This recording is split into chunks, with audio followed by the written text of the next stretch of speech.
সুরজিৎ। হ্যাঁ সুরজিৎ, বলো। অঙ্কিতা, এই মুহূর্তে উত্তর দিনাজপুর জেলায় যে 9টা বিধানসভা রয়েছে তার মধ্যে একদম প্রথম থেকে আসি।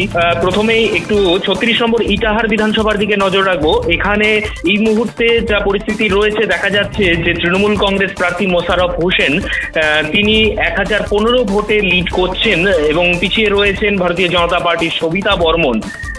কিন্তু টক্করটা খুব মার্জিনে টক্কর রয়েছে। আর আদার্স যারা রয়েছেন তার মধ্যে 3 নম্বরে রয়েছেন অমল আচার্য ন্যাশনাল কংগ্রেসের।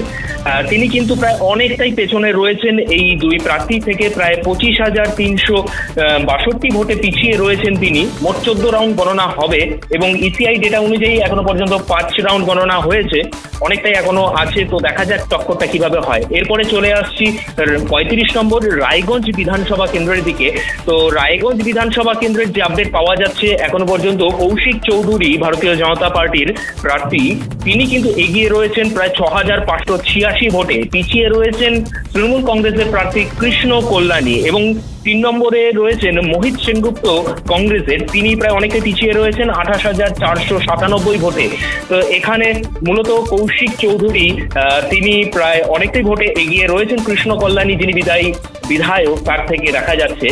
চলে আসছি পরবর্তী হেমতাবাদ বিধানসভা কেন্দ্রের দিকে। হেমতাবাদ বিধানসভা কেন্দ্রে মোট 14 রাউন্ড গণনা হবে, তার মধ্যে ইতিমধ্যেই 7 রাউন্ড গণনা শেষ হয়ে গেছে এবং এখানে দেখা যাচ্ছে যে বিজেপি প্রার্থী হরিপদ বর্মন তিনি এগিয়ে রয়েছেন অনেকটাই, প্রায় 13,815 ভোটে এবং পিছিয়ে রয়েছেন বিদায়ী মন্ত্রী সত্যজিৎ বর্মন তৃণমূল কংগ্রেসের, যিনি প্রাক্তন শিক্ষা প্রতিমন্ত্রী ছিলেন। অর্থাৎ এই কেন্দ্রটা কিন্তু একটু হাই ভোল্টেজ কেন্দ্র রয়েছে। তো এই কেন্দ্রে পিছিয়ে রয়েছেন বিদায়ী মন্ত্রী সত্যজিৎ বর্মন, প্রায় 13,815 ভোটে পিছিয়ে রয়েছেন, অর্থাৎ অনেকটাই মার্জিন। এখানে বিজেপির প্রায় একদম নতুন প্রার্থী বলা যেতে পারে হরিপদ বর্মন, তিনি অনেকটাই মার্জিনে পেছনে ফেলছেন।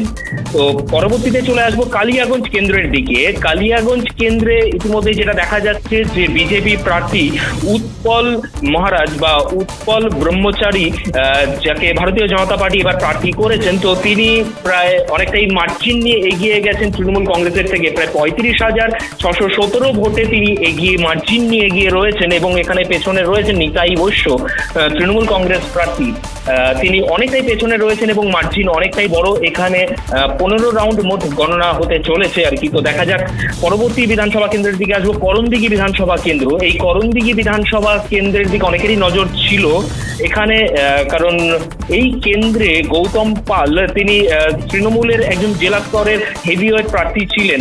তো সেখানে গৌতম পালকে পেছনে ফেলে এবার এগিয়ে যেতে দেখা যাচ্ছে ভারতীয় জনতা পার্টির বিরাজ বিশ্বাসকে। তিনি 5,231 ভোটে এগিয়ে রয়েছেন গৌতম পালের থেকে এবং মোহাম্মদ শাহাবুদ্দিন তিনি কিন্তু বেশ অনেকটাই, অর্থাৎ এই খেলার মধ্যে প্রায় তিনি ধরাছোঁয়ার মধ্যে নেই, 3 নম্বরে রয়েছেন, তিনি অনেকটাই পেছনে রয়েছেন, 20,522 ভোটে ইতিমধ্যে পেছনে রয়েছেন। এখানেও 15 রাউন্ড গণনা হবে মোট।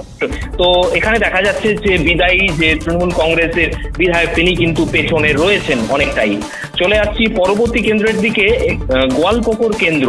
এই গোয়ালপুকুর কেন্দ্রে যেটা দেখা যাচ্ছে যে ন্যাশনাল কংগ্রেস, এখানে গোলাম রব্বানি অল ইন্ডিয়া তৃণমূল কংগ্রেস, অল ইন্ডিয়া তৃণমূল কংগ্রেসের গোলাম রব্বানি প্রার্থী, তিনি অনেকটাই এগিয়ে গেছেন সত্যজিৎ বিশ্বাস ভারতীয় জনতা পার্টির প্রার্থী, তাকে পেছনে ফেলে। তো এখানে প্রায় 37,764 ভোটের মার্জিনে এগিয়ে রয়েছেন গোলাম রব্বানি, ইনিও কিন্তু প্রাক্তন মন্ত্রী ছিলেন। তো এখানে দেখা যাচ্ছে যে তৃণমূল কংগ্রেস বেশ অনেকটাই মার্জিনে এগিয়ে রয়েছেন এখনো পর্যন্ত। পরবর্তী কেন্দ্র চাকুলিয়া। এই চাকুলিয়া কেন্দ্রে এখানে দেখা যাচ্ছে যে এই কেন্দ্রেও তৃণমূল কংগ্রেস কিন্তু এগিয়ে রয়েছে।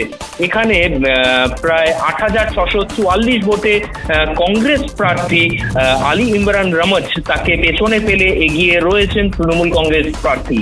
পরবর্তী কেন্দ্রের দিকে নজর রাখবো, ইসলামপুর কেন্দ্র। ইসলামপুর কেন্দ্রে এখানেও তৃণমূল কংগ্রেস এগিয়ে রয়েছেন, তৃণমূল কংগ্রেস প্রার্থী কানাইলাল আগরওয়াল, তিনি প্রায় 29,727 ভোটে এগিয়ে রয়েছে চিত্রজিৎ রায়, যিনি ভারতীয় জনতা পার্টির প্রার্থী তার থেকে।